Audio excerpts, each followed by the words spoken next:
Sim, mais alguma questão? Vamos chamar a repórter para começar?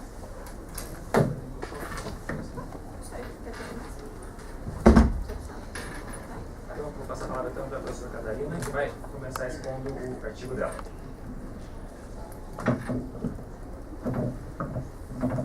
Obrigada ao Daniel.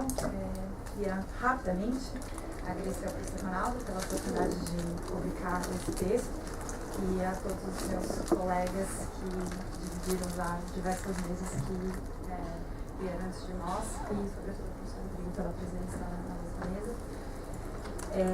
Eu gostaria então de tentar falar rapidamente, dado o avançado da hora, sobre o Ernest Weinberg. Enfim, não sei como pronuncia, alguns falam Weinberg é um nome difícil de ser pronunciado. De qualquer maneira, gostaria de então sigo mais ou menos a ordem de exposição dos argumentos no meu texto. Nesse texto especificamente publicado nessa obra, eu faço uma reconstrução do argumento dele sobre o direito privado e especificamente o tema da responsabilidade civil. E ouvindo todas as pessoas que vieram antes de mim, diversas das discussões que vieram antes, eu faço um disclaimer, né? Acho que no doutorado eu acabei explorando algo que está mais próximo do que foi tratado por vários dos meus colegas aqui. Existe uma discussão sobre, enfim, como que ele se inseriria no debate metodológico, que tipo de teoria do direito, ou teoria geral do direito seria o formalismo jurídico weinbergiano. Eu tento explorar um pouco esses aspectos da teoria dele no doutorado. Eu vou tentar, então, passar brevemente sobre os principais pontos que eu exploro no texto. Primeiro, eu acho que um pouco do contexto, né? Ele é um autor que eu acho que ele faz um trajeto interessante, considerando um pouco o que foi falado antes, né? Vários dos meus colegas abordavam, por exemplo, aspectos específicos da teoria dworkiniana, o debate entre o Dworkin e o Wahlberg na questão do discurso de ódio, o livre da expressão, mas tendo sempre em conta uma concepção mais geral a respeito do que é o direito, como que a gente responde perguntas sobre validade,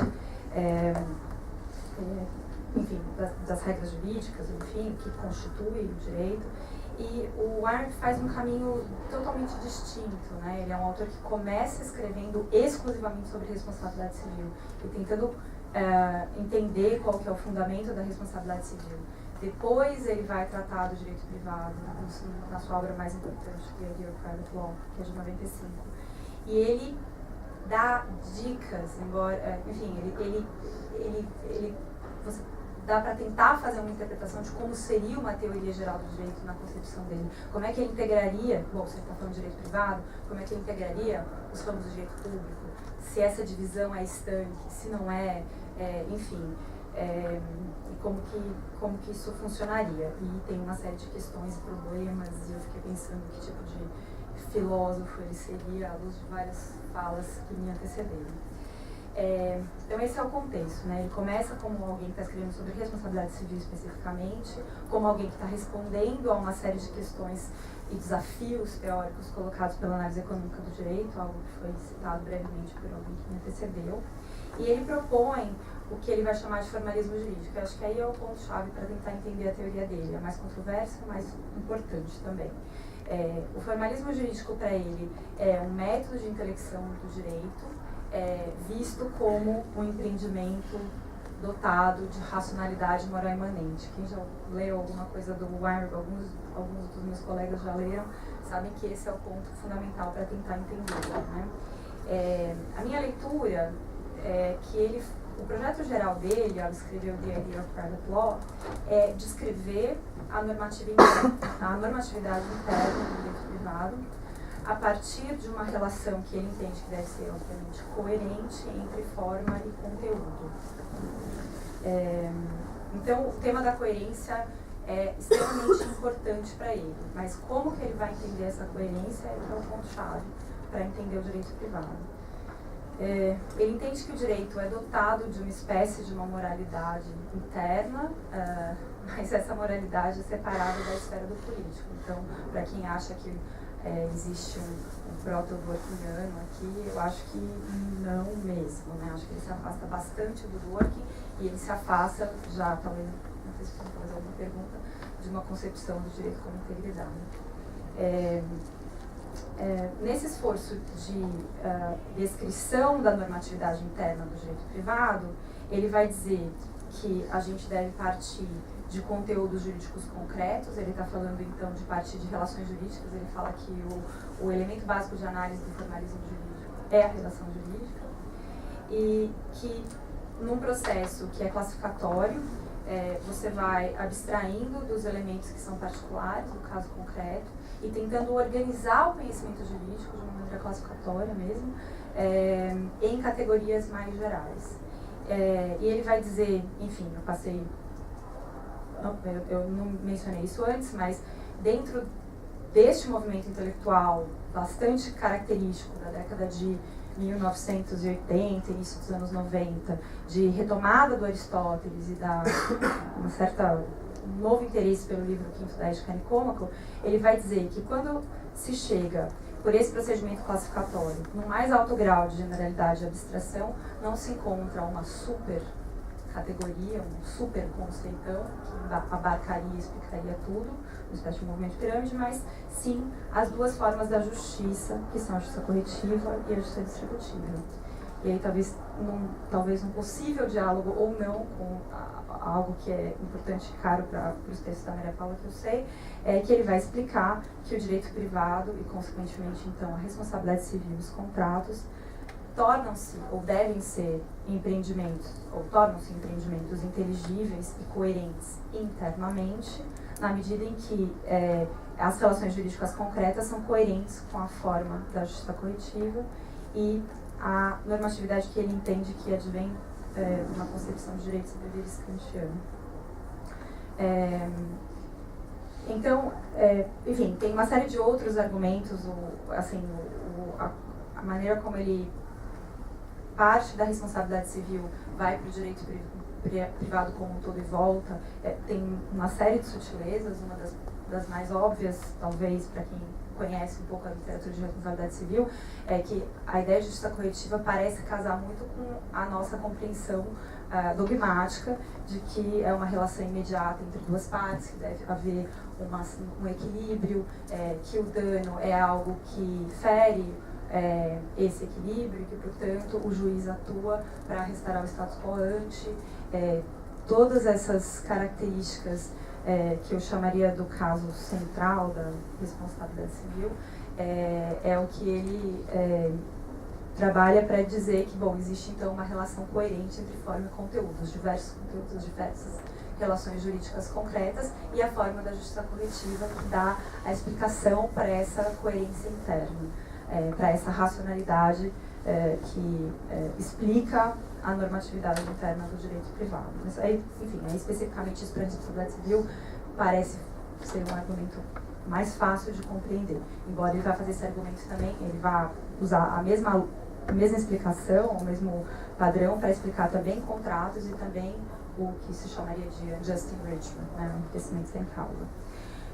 Por outro lado, e aí eu já termino, né, já encaminho para a conclusão, a justiça distributiva não teria lugar no direito privado, dado que a justiça distributiva diz respeito a uma racionalidade que, na verdade, descreve normativamente relações mediatas, que são, na verdade, mediadas por um certo critério de distribuição, evidentemente, mas que é escolhido pela esfera do político. Aí, voltando a umas primeiras mesas em que estava se discutindo a questão entre direito político, e essa é uma questão que aparece recorrentemente quando se fala do Dworkin, ele está imaginando duas esferas separadas, né? Não só, aliás, eu diria três no mínimo, né? Assim, a política, a economia e o direito, né? Ele fala o direito privado, uma frase muito contestada, criticada e debatida, que a função do direito privado é ser direito privado, né? Não é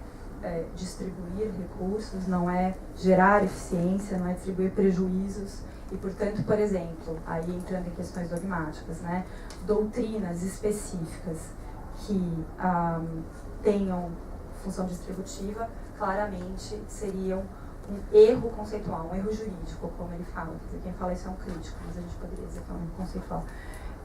Porque, na verdade, não são uma descrição,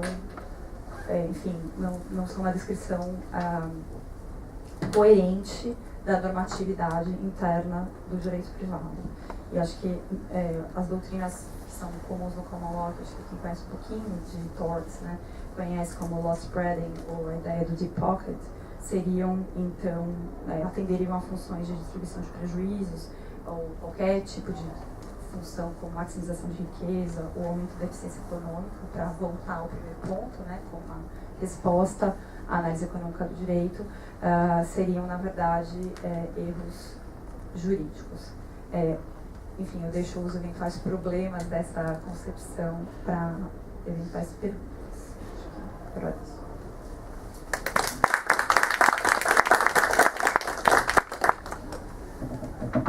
Vou passar a palavra para a professora Maria. Obrigada, eu sou Maria Paula. E eu começo por razões didáticas com o caos e o esfacelamento.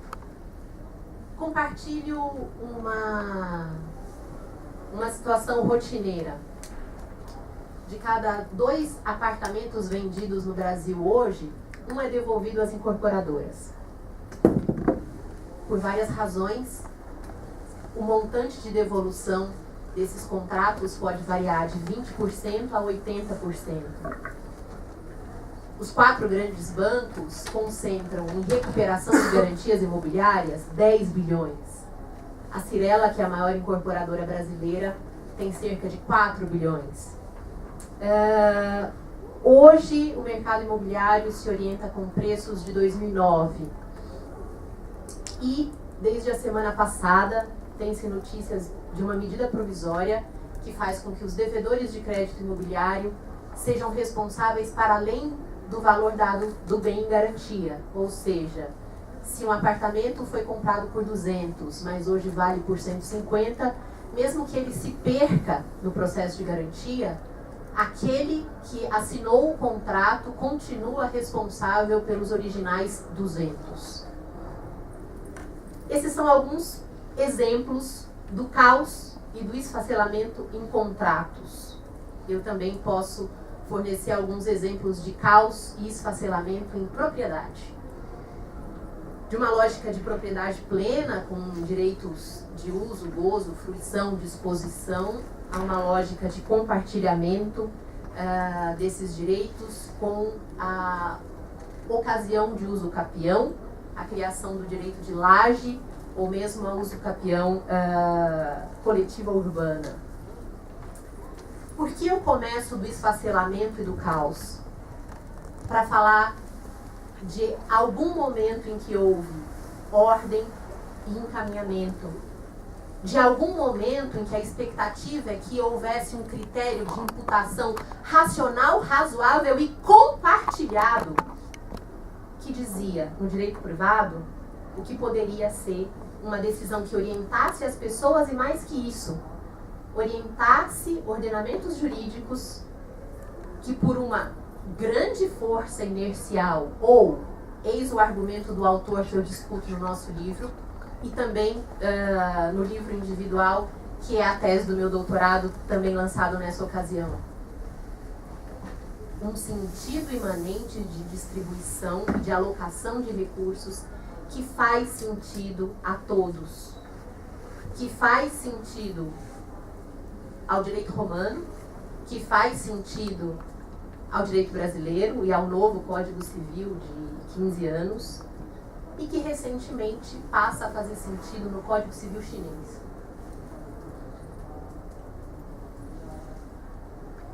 A que eu me refiro? O direito romano é sabidamente um conjunto de normas e regras escritas ao longo de 1000 anos, sem preocupações de coerência interna e por diferentes autores. Apenas na Idade Média, esse conjunto, feito através de uma estrutura de colcha de retalhos, ganha a obrigação de ser unitário aos olhos dos teóricos que o analisam como conjunto que ele nunca foi. E a aposta do James Gordley é que o fazem com uma perspectiva aristotélica das noções de justiça, comutativa e distributiva, de maneira muito próxima à análise do Weyrich, mas com características que explicam, através da lógica comutativa, contratos de responsabilidade civil, e através da lógica distributiva, o uso da propriedade. Através da lógica comutativa, entendemos uma noção primeira e essencial de que deve haver algum equilíbrio entre prestação e contraprestação. De alguma maneira, deve haver algum senso de justiça entre o que cada uma das partes dá num contrato. Ainda que, evidentemente, isso varie de lugar para lugar, e de tempo para tempo, e da valorização súbita de qualquer contrato ser algo possível desde sempre, a expectativa é de que houvesse justiça nas trocas. E mais, institutos como Alessio e Normes, que hoje apareceria como onerosidade excessiva, desequilíbrio econômico-financeiro, estão disseminados em todos os ordenamentos jurídicos. Do ponto de vista da justiça distributiva, a lógica da propriedade como o uso de um bem condicionado ao seu efetivo uso. E diante da impossibilidade de seu uso ou do desprezo por seu uso, a necessidade de que algum instrumento jurídico legitime a propriedade a outrem. A uso capião, que também não é nova, que vem da interpretação medieval desse recebimento do conjunto do direito romano. Mas não só isso, uma série de outros aspectos. O direito de passagem, o acesso às águas, aluvião e avulsão, achádegos de tesouro, se é que alguém se lembra do que são achádegos de tesouro. Portanto, eu falo de um autor que determina uma lógica essencialista e material de justiça dentro de algo que já chamaram de senso comum tornado pedante. Essa expressão era de que o aristotelismo nada mais é do que senso comum tornado pedante. De alguma maneira, é uma provocação aos Dworkinianos presentes e também a Catarina. It fits, ou it used to fit, ao menos nos códigos civis que se consagraram no mundo ocidental e oriental. O argumento central para uma lógica de distribuição diferente é algo clássico, para usar um adjetivo neutro. A socialização da propriedade ou uma distribuição alocativa de recursos que desobedecesse à distributividade da propriedade ou à comutatividade dos contratos da responsabilidade civil geraria, de um lado, briga sem fim e, de outro, falta de cuidado com as coisas. É claro, e por isso eu retorno à forma como eu comecei. O caos sucedeu a essa estrutura explicativa tão coerente que de alguma maneira sobrevive mesmo diante de uma complexificação tremenda. Mas admite algumas análises sobre o que ainda possa ser compartilhado como uma sensação de justo ou injusto no direito privado, para além de eventuais medidas provisórias. Eu concluo com um agradecimento especialmente direcionado a duas características do professor Ronaldo: rigorosidade e generosidade. Rigorosidade que imagino se colocou a todos nós e que se converteu em si própria em generosidade de trabalhos acompanhados, sobre os quais recebemos efetivas orientações e que conduzem de maneira muito feliz vocações acadêmicas de pesquisa e de docência. Creio ter ficado dentro do meu tempo. Obrigada.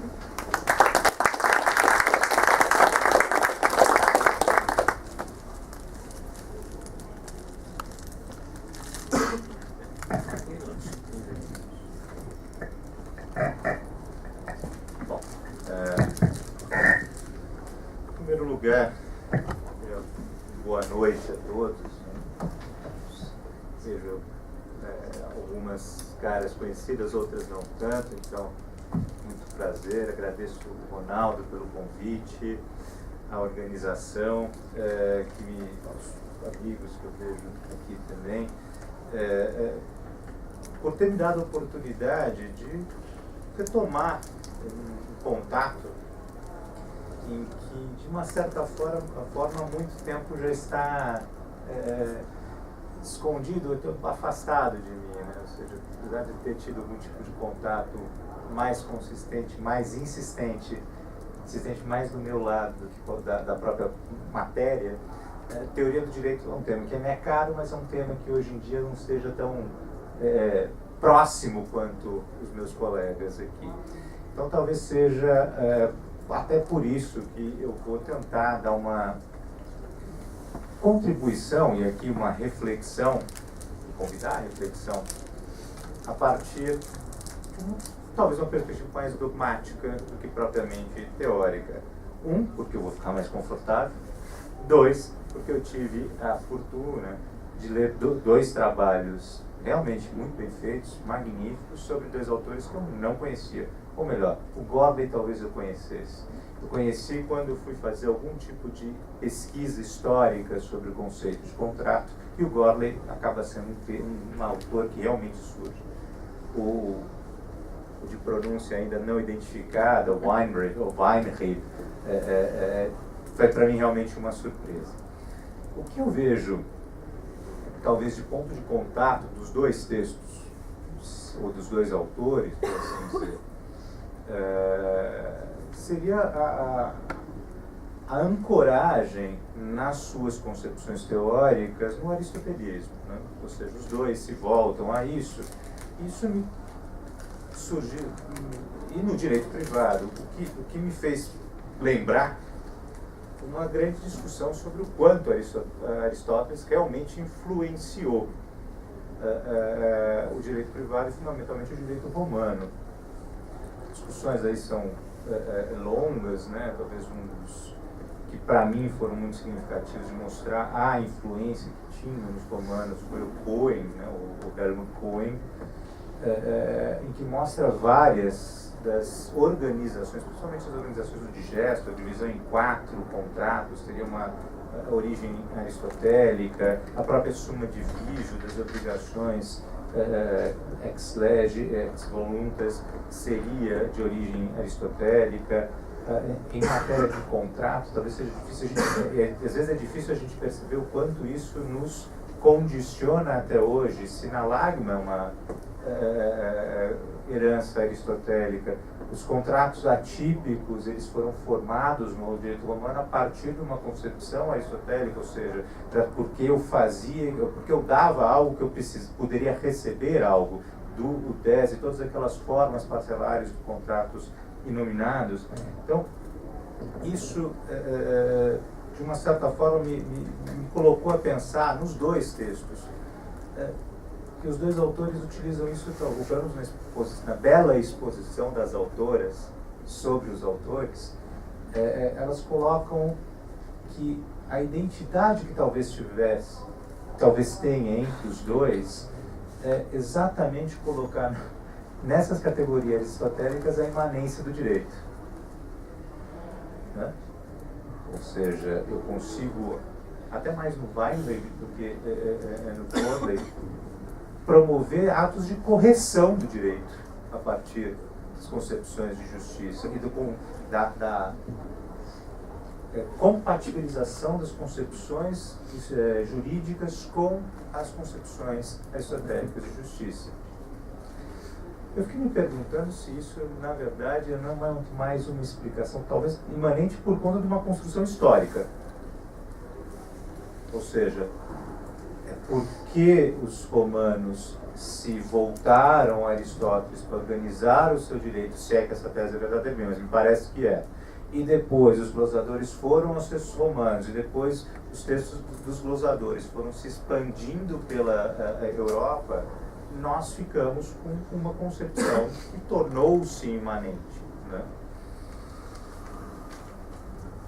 Por que eu digo isso? Isso saltou aos olhos mais e me incomodou bastante na exposição sobre o Weinberg, quando ele fala da crítica à responsabilidade objetiva como se fosse um erro jurídico, né? Porque ele não corresponderia, por assim dizer, à concepção de justiça corretiva, que é a concepção talvez imanente e categórica do direito privado.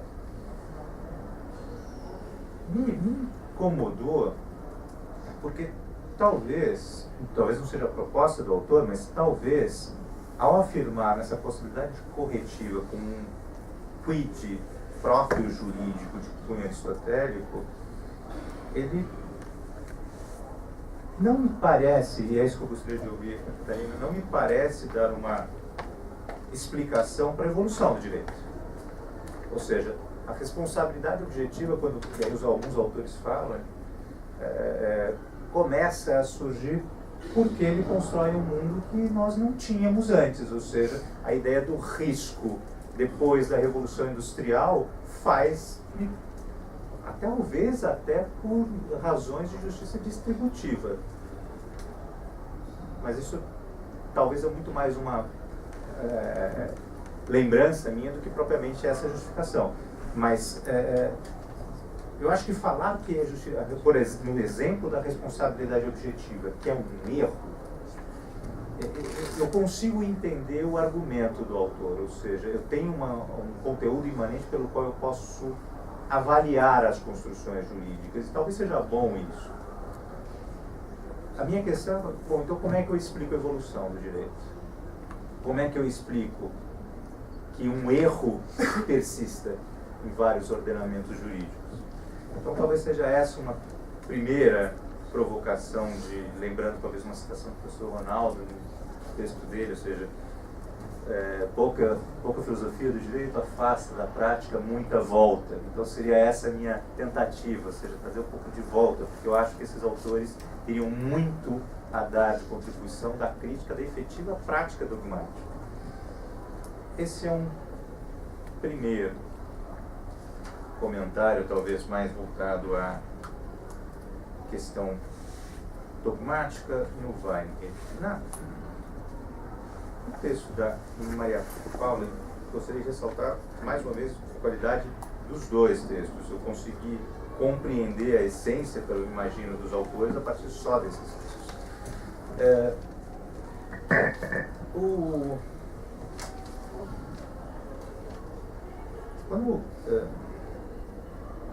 Talvez no campo dos contratos e no campo da propriedade, que é o que você acentua mais no seu trabalho,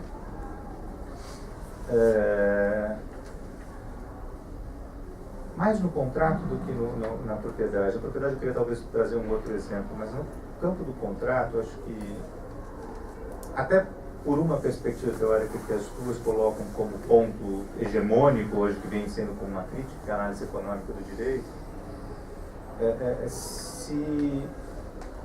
se questiona muito em que medida questões relativas à justiça nos contratos devem ser, em qual extensão isso deve ser levado em conta, né?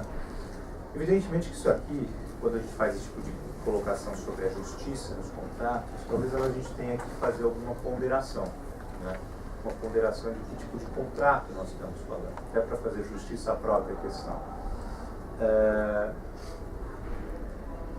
hoje em dia, talvez seja difícil nós pensarmos em contrato como uma categoria única, talvez abstratamente sim, mas no seu campo de aplicação tem uma infinitude de usos. Dentre eles, a própria formatação das relações entre as partes. E por que eu estou trazendo isso? Tem sido, principalmente nos teóricos da análise econômica do direito, que acentua aqui exatamente para promover a tentativa de usar o Gorley como uma crítica a essa explicação, qualquer tipo de intervenção externa que permita uma certa correção aos termos do contrato é rapidamente julgada como uma intervenção na própria vontade das partes. Portanto, se eu tento mostrar que num determinado contrato as partes houve um desequilíbrio, uma intervenção externa tem sido tomada como uma intervenção complicada. Complicada porque estaria distorcendo o que as partes racionais, um outro pressuposto que talvez não dê para a gente levar a sério também, mas enfim, partes racionais que teriam condições de avaliar os seus riscos, ponderaram e alocaram entre eles dessa forma. Então, e é verdade que no seu texto menciona, ou seja, não é própria, ou seja, no âmbito da justiça corretiva, o que as partes estabeleceram deve ser observado. Agora, muitas vezes a gente vê que essa previsão, ou essa perspectiva racional de completude, que as partes podem prever tudo, é muito complicada. Ou seja, e a minha pergunta talvez aqui no contrato seria: em que medida o Gorley me ajudaria a estabelecer mecanismos de controle externos a contratos que, de certa forma, entre as partes, celebram um conjunto de regras e uma organização daquelas suas relações que tem impacto no mercado? Isso hoje em dia vai como exemplo todos os contratos de organização da empresa, contratos de franquia, contratos de distribuição, todos eles têm um impacto grande. Com um dado da realidade que você trouxe muito bem no começo, ou seja, o caos, ou seja, a economia tem se transformado de tal forma que esses contratos que parecem ser uma programação do futuro, uma presentificação do futuro, se mostram inadequados. Então, qual seria talvez a mensagem que o Gorley, ou a sua leitura, apesar de uma mensagem que o Gorley nos traria? Esse é um ponto, e eu concluo com outro exemplo de propriedade, que é um termo que talvez não seja a propriedade que você estava pensando no seu texto, quando você usou esse exemplo, nem a propriedade do Gorley pensava, mas é uma propriedade que hoje me preocupa bastante, que é a propriedade intelectual. Ou seja, talvez um dos grandes discursos da propriedade intelectual hoje, ou seja, continua sendo a propriedade como um sentido de exclusão de terceiros no uso de algo que me é próprio, esse algo que me é próprio é o conhecimento. Mas ao lado do sentido mais tradicional de propriedade intelectual, em que eu posso excluir que outros utilizem daquele conhecimento, existe também hoje em dia, cada vez mais, um discurso que você deve tornar o conhecimento acessível, livre. E isso, talvez, no campo da propriedade industrial, principalmente, há um questionamento muito grande, ou seja, se eu não protejo a propriedade intelectual nos moldes tradicionais, eu não estimulo investimentos em pesquisa e desenvolvimento de novas tecnologias. Dentre elas, eu tomo o exemplo, farmacêuticos, remédios. E, ao mesmo tempo, se faço uma proteção muito rígida, eu não permito que esse conhecimento chegue a locais em que o poder econômico não poderia fazer uso, estaria disponível para que pudesse fazer uso dessa tecnologia. Os argumentos relativos às quebras de patentes farmacêuticas, exatamente essa é a minha questão.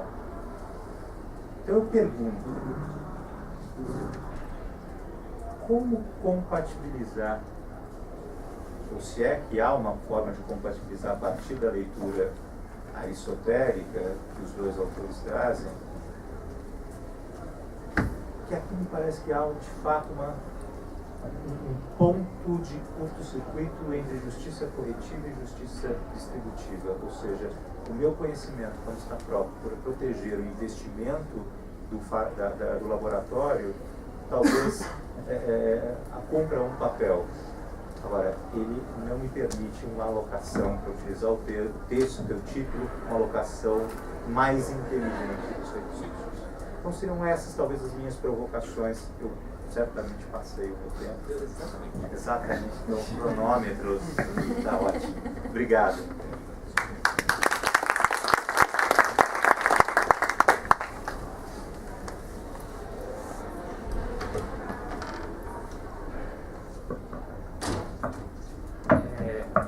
Perguntas?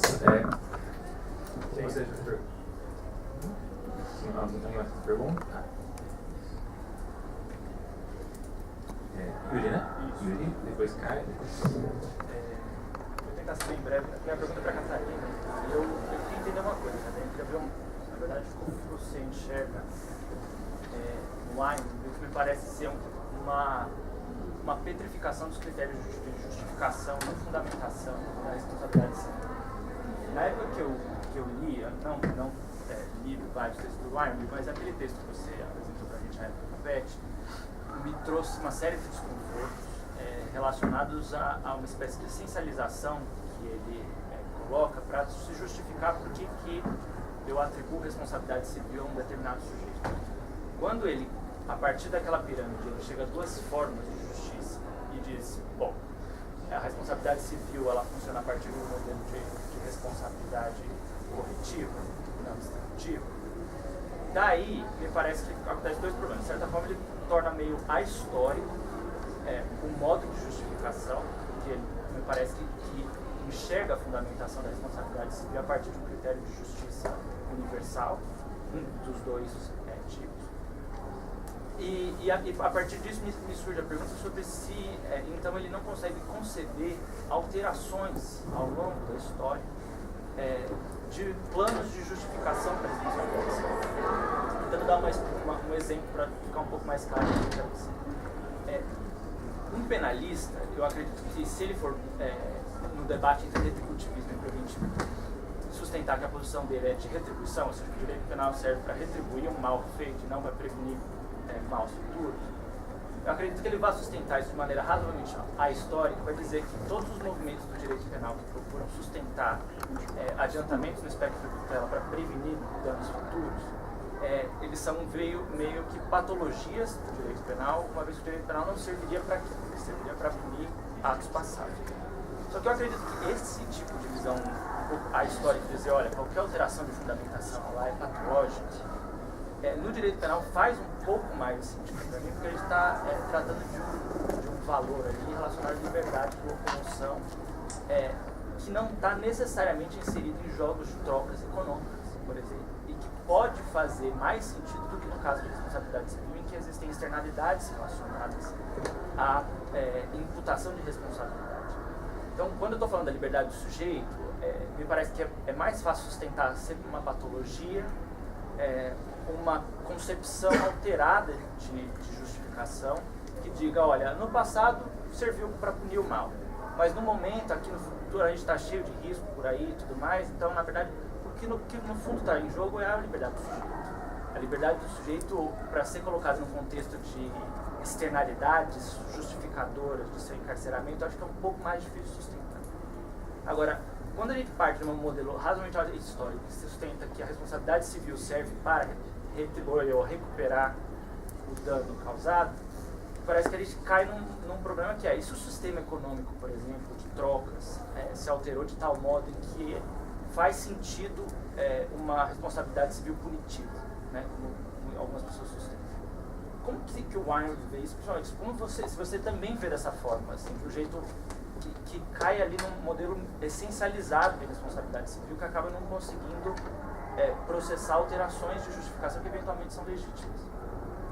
Acho que era isso. Eu não trabalho no estudo dessa área, então peço desculpa já se minha pergunta foi impertinente. mas aqui no Catarina, você fala que a teoria formalista do direito ela pretende identificar e expor a estrutura interna de relações jurídicas. Que a relação jurídica seria uma unidade elementar que essa teoria formalista se voltaria. Eu queria saber em que isso é diferente do que o que a gente pode chamar de doutrina clássica civilista brasileira.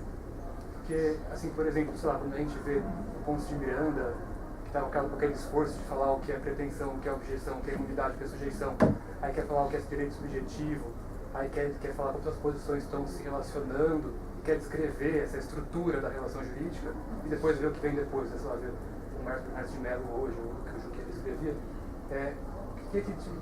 Claro que tem diferença, né, mas até onde vai esse tipo de diferença? Não tem mais fundamental.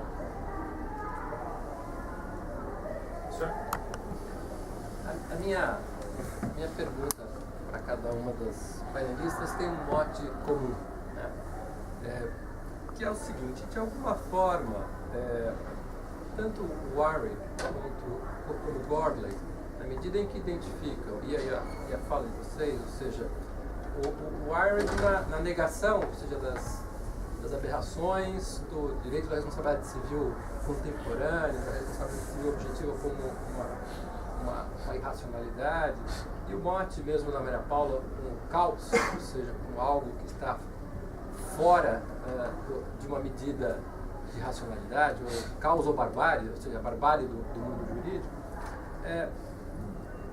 remontam para uma certa estratégia que em si mesma não é problemática, mas ela é desafiadora, que é uma espécie de tentativa de contar uma espécie de história dos vencidos, ou seja, o mundo está errado, a realidade não segue o padrão que deveria ter seguido. É mais ou menos como, me lembro o Hayek também, quando escrevia a miragem do direito social, no mundo da ascensão do direito social, ou seja, onde a matriz de funcionamento do direito se modificava, ele diz, olha, isso é uma completa irracionalidade, porque aquilo, digamos, aquela experiência que ele corretamente, digamos, enxergava, ou pelo menos que ele enxergava, não se adaptava bem ao modelo de racionalidade jurídica que ele tinha para analisar isso. Então só restava a ele dizer, isso é a barbárie, isso é irracional, isso é uma miragem, ou isso é o caos. Mas daí eu me pergunto, bom, é desafiador por quê? Porque quando a gente começa a dizer que o mundo não se encaixa no nosso modelo, a gente tem que ter uma boa razão para justificar o nosso modelo. Há pouco eu mesmo tinha sugerido que o mundo jurídico dos tribunais e dos manuais de direito é muito mais, digamos, parecido, muito mais próximo de uma ideia, digamos, de um pluralismo valorativo ou de algum tipo de positivismo difuso do que propriamente de um modelo sofisticado como o do Dworkin. Então, ou seja, o fato de eu eventualmente reconhecer que os atores não reconhecem um modelo filosófico X como o melhor modelo pelo qual eles se auto-interpretam, não significa dizer que esse modelo necessariamente está errado, mas traz um grande ônus de dizer por que esse modelo bem descreve a realidade, mesmo quando os agentes insistentemente, pelo menos prima facie, aparentemente estão fazendo uma coisa muito diferente daquilo que o modelo recomendaria ou sugeriria como modelo de correção. O que traz, portanto, um desafio também, em parte metodológico. E a pergunta que eu faço, a provocação, é essa. Bom, se for verdade que esse modelo descreve mal a nossa experiência contemporânea, e se for verdade que isso escapa ao modelo descritivo, a gente tem uma pergunta que é: por que a gente deveria ler esses autores? Se eles de alguma forma estão falando, são algo nostálgicos. É mais ou menos, lembra algo do Finis também que o Pablo mencionava, ou seja, o casamento não é isso. Bom, mas o casamento, e só faz sentido eu fazer esse tipo de juízo se eu tiver uma concepção, digamos, essencialista do casamento, na qual eu indico que a essência do casamento é um determinado modelo e que, digamos, união homoafetiva não é casamento. Da mesma forma, o direito privado, se eu digo que a responsabilidade civil não é isso, o contrato não é isso, isso faz sentido se eu tiver algum tipo de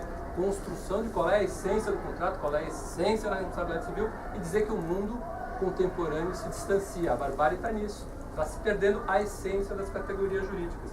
Mas se o problema é esse, nós poderíamos fazer uma pergunta inversa também. Isso não seria mais uma evidência dos problemas metodológicos, do essencialismo implícito nesses dois autores? Ou seja, será que não é justamente isso que nos recomendaria, muito mais do que perguntar o que é o contrato, a responsabilidade civil, mas justamente entender que existe uma miríade de práticas assemelhadas entre si, tem semelhanças de família entre si, mas a ideia de uma essência do direito privado, uma essência do contrato, uma essência da responsabilidade civil, não deveria ser, talvez, essa ideia da qual deveríamos nos afastar se quiséssemos buscar qual é a racionalidade que eventualmente pode existir, eu digo como uma hipótese que pode existir na nossa experiência contemporânea. Eu diria isso também porque, digamos, a tentativa de descrever qual é a racionalidade, por exemplo, da sociedade do risco, ou da gestão do risco, o Rodrigo já mencionou isso, é um esforço paralelo, não apenas de economistas, sociólogos da sociedade do risco, como também de filósofos, né? O Ian Hacking, por exemplo, é um exemplo, o Foucault mesmo, o François Evald, que vai na linha dele, que tem, digamos, um esforço, uma tentativa de buscar identificar se não haveria outros padrões que certamente não cabem dentro dos parâmetros de uma racionalidade essencialista e de alguma forma comprometida com esse tipo de aristotelismo. Os autores parecem a mãe do soldado russo. Ela fala assim, manda meu filho lá. Qual que é seu filho? É o único que está marchando corretamente.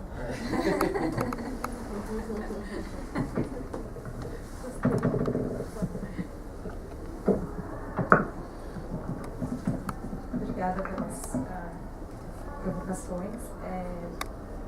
Tentar responder um pouco a partir do Weinberg, um pouco enfim, as minhas críticas a ele, né, que não estão nesse trabalho, mas que estão na minha tese de doutorado. Então, acho que, de alguma maneira, acho que a colocação do Rodrigo e a do Yuri conversam um pouco, né? Se existe estou correta aí na caracterização, né? Uma petrificação, uma essencialização, um exercício ahistórico a partir de uma categoria, ou duas categorias, né? Porque não havia uma pirâmide, né? Um outro tipo de figura geométrica aí, no qual justiça corretiva e justiça distributiva estão no topo, digamos assim, desse processo classificatório, que não é uma pirâmide desse tipo que é o saneamento, não é absolutamente nada a ver, né? A ideia de que você só consegue conhecer um objeto à medida que você classifica esse objeto, né? Você junta o que é igual com o que é igual, o que é diferente com o que é diferente, nada diferente do processo da biologia, por exemplo. E se isso faz com que, enfim, a gente não consiga dar uma boa explicação, né, para a evolução do direito, e aí o Rodrigo citou a questão da sociedade do risco, e o Yuri citou a questão de o quanto isso é justificável, talvez, para o direito penal, e talvez menos, porque, enfim, trata de questões bastante fundamentais, né? E talvez não tão relevantes para a responsabilidade civil, ou, enfim, não tão justificáveis para a responsabilidade civil. Vou começar primeiro como que o Weinberg se defenderia, né, digamos assim. E aí talvez tentando já endereçar um pouco um diálogo que já vem de longa data, né, uma provocação do professor Ronaldo, que cita esse exemplo do Hayek. Eu sempre fico pensando muito nele, porque eu acho que é um pouco isso mesmo, né? Mas, evidentemente, o Weinberg não diria que ele está escrevendo uma história dos vencidos. Ele está dizendo, eu estou dizendo que as pessoas são confusas, né? E as pessoas, é o caos mesmo, né?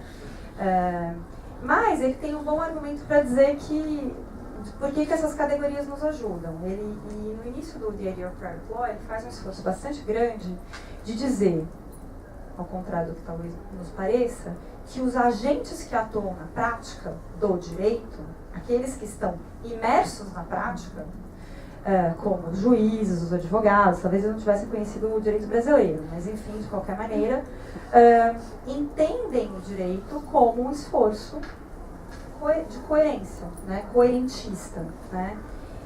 Esse é o primeiro ponto. Por isso que uma questão, e eu tentei separar essas duas questões no doutorado, uma questão é o formalismo jurídico, enquanto uma teoria do direito, uma explicação sobre o que é o direito, enfim, que de alguma maneira teria que ser analisado à luz de muitas das discussões que nós enfrentamos ao longo do dia, né? Eu fiquei anotando algumas aqui, né? Por exemplo, se o direito para ele é criterial, se é uma questão de definição, ele fala que não é, mas enfim, se ele está tentando uma espécie de arquimedianismo, tem um monte de questões que foram tratadas para discutir, enfim, os detratores do working, que eu acho que talvez pudessem ser repensadas. E um pouco eu tentei trabalhar isso na tese, não acho que talvez não fui tão longe.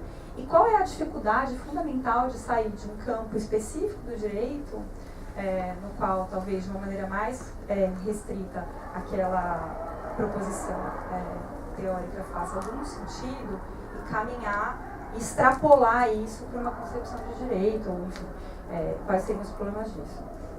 Então ele acha que, enfim, nós deveríamos mesmo ser nostálgicos na medida que nós estamos vendo uma crise. Essa ideia, por exemplo, uma discussão que era bastante brasileira quando eu comecei o meu mestrado, lá em 2005, que era a crise da responsabilidade civil e tal, bom, que, enfim, vem desde a virada do século XIX para o século XX com a introdução da responsabilidade objetiva, então nem é uma discussão tão atual assim.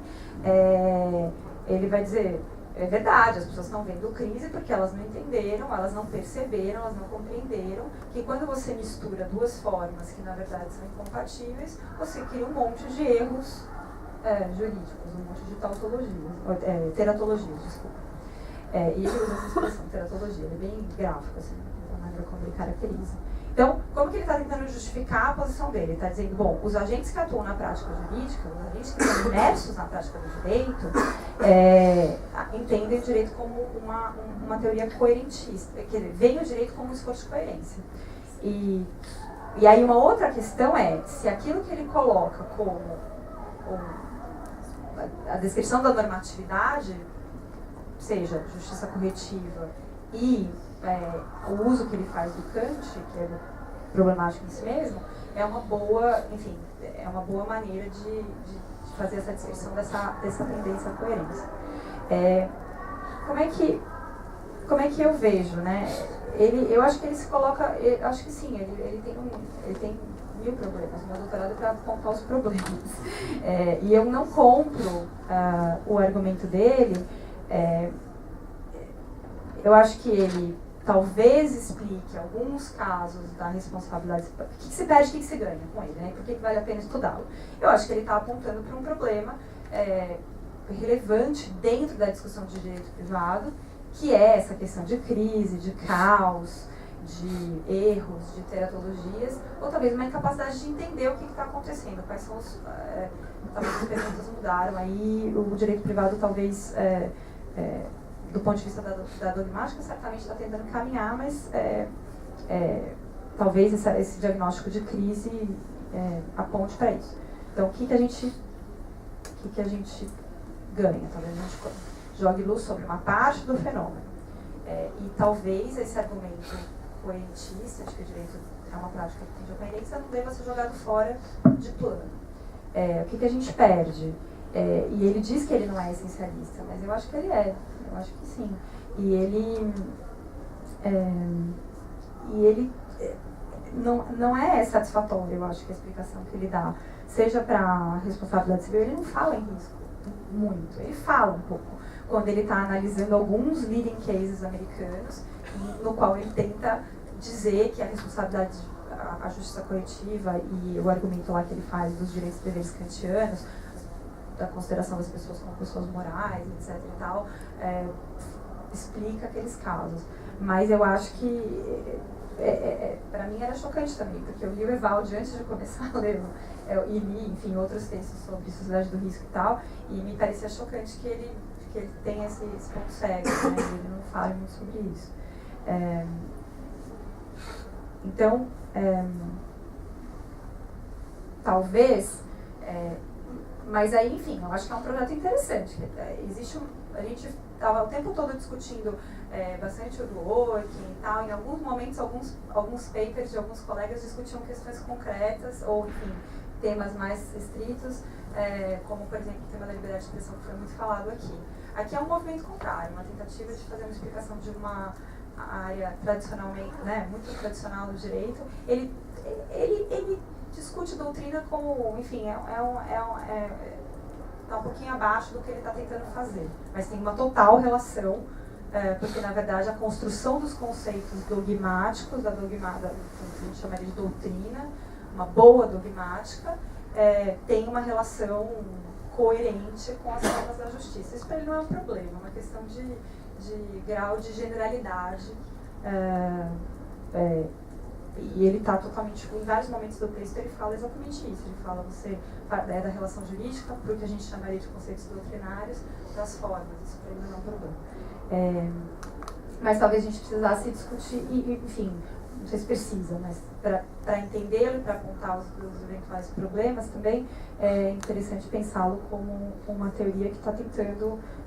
Bom, se ele está tentando explicar o direito privado, ele tem que explicar o direito público, enfim, o formalismo jurídico teria que dar conta de muita coisa. E na tese eu tento mostrar o que também não dá conta, o que fica fora, o que ele não consegue jogar luz. E, portanto, essa petrificação, acho que é usado esse termo, né?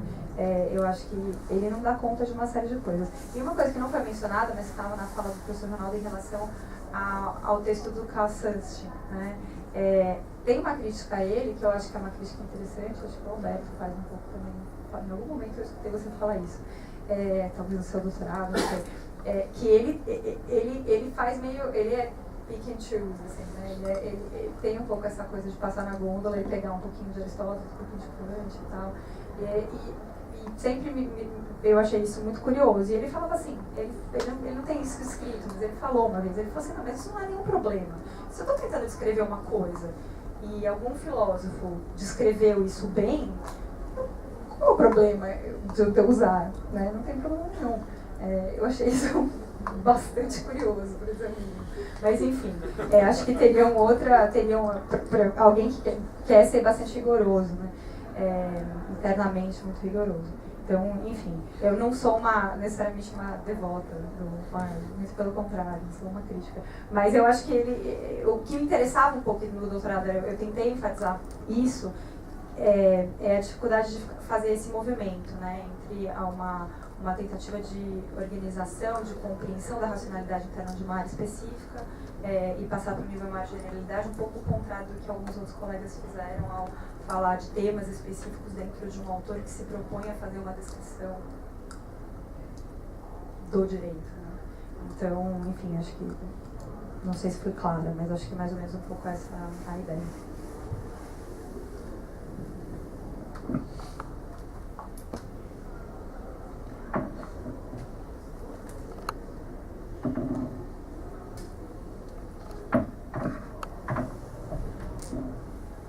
Bom, eu condenso parte da resposta ao professor Ronaldo e ao professor Rodrigo com um critério exclusivamente comparativista.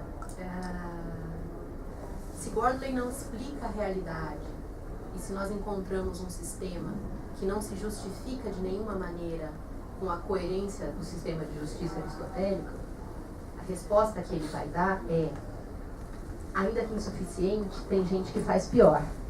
E tem gente que faz pior com mais sucesso. Falemos de voluntarismo? Com exceção do professor Rodrigo, que talvez tenha um campo amostral privilegiado. Quantos de nós, ou quando fizemos o último contrato com prevalência dos critérios de vontade na estipulação das cláusulas? Isso é absolutamente clássico. Ninguém, em circunstância nenhuma, se orienta por critérios de vontade. Os contratos já vêm prontos. De alguma maneira há uma imposição unilateral e a restrição da manifestação de vontade na aceitação ou na refutação. E ainda assim, os civilistas contemporâneos tentam explicar a conduta das pessoas e o sentido das práticas que elas ocupam na execução desses contratos com base na vontade. Falemos ainda de análise econômica do direito.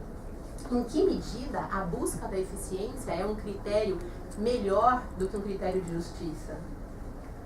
Quais de nós abriu mão de um bem na iminência de adquiri-lo porque teve conhecimento de que a pessoa que fazia a transação naquele momento teve a oportunidade de vendê-lo por um preço maior a outrem e com isso aumentar a eficiência global do negócio, fazendo com que indiretamente nós e a sociedade se beneficiassem com uma maior circulação de renda? As pessoas simplesmente não quebram contratos por isso, ainda que isso fosse promotor de uma lógica de eficiência. Diante desse cenário, seria possível falar também de uma lógica de propriedade comunal e de algumas tentativas concretas ou teóricas de fazer com que as relações de contrato não se orientassem por um critério de res peret domino, o que é meu exige o meu cuidado e se eu perder isso, o prejuízo vai ser exclusivamente meu. Teorias que imaginaram uma socialização desses riscos explicam melhor do que a vontade ou a análise econômica do direito, ou de alguma maneira nós temos uma comparação de critérios, todos eles reconhecendo a existência do caos, só que alguns com mais humildade, como o Gordley, ou com mais arrogância, como o voluntarismo, todos incompletos. Nesse contexto, não é desarrazoado, penso, imaginar que numa lógica, inclusive de propriedade intelectual, se beneficie dessa argumentação que evidentemente não foi pensada para além da propriedade material, mas que justifica fair use. Em que medida existe de maneira consagrada a lógica de que estudantes imprimam textos, estudem, tirem xerox de algo que não vai ter um impacto econômico contra o produtor daquele material e que gera uma expectativa de disseminação de conhecimento? É inclusive um reconhecimento formal disso. Ou do fato de que, a despeito de uma primeira visão que possa ser rechaçada pela análise econômica do direito, as patentes têm um tempo limitado e um prazo de exploração limitado que talvez se reconhecesse na obrigatoriedade das corporações de ofício abrirem o conhecimento às novas gerações. Talvez seja algo extremamente especulatório, mas me parece uma metáfora bonita. O conhecimento sempre foi compartilhado com a expectativa de que ele não poderia morrer em si próprio para beneficiar apenas alguns poucos. E de que sim, as patentes são recorrentemente quebradas em circunstâncias que elas são consideradas abusivas ou cuja utilidade não atenda aos fins últimos de países, em determinado sentido. Então, enfim, a grande defesa do Gordley, a quem eu critico, mas a quem eu profundamente admiro, é comparativa.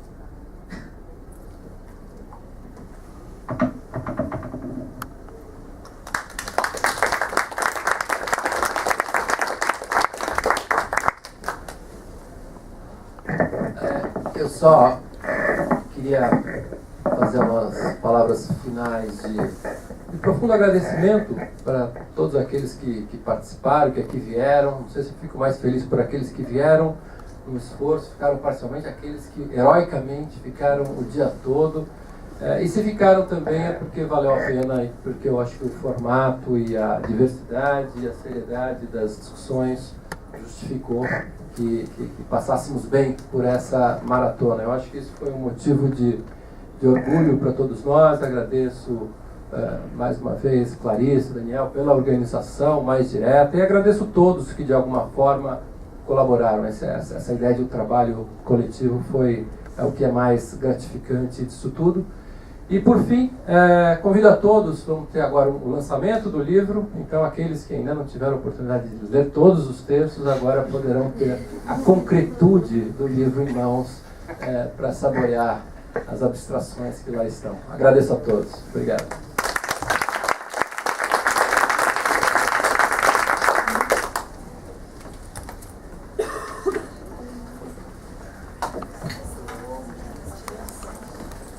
Não,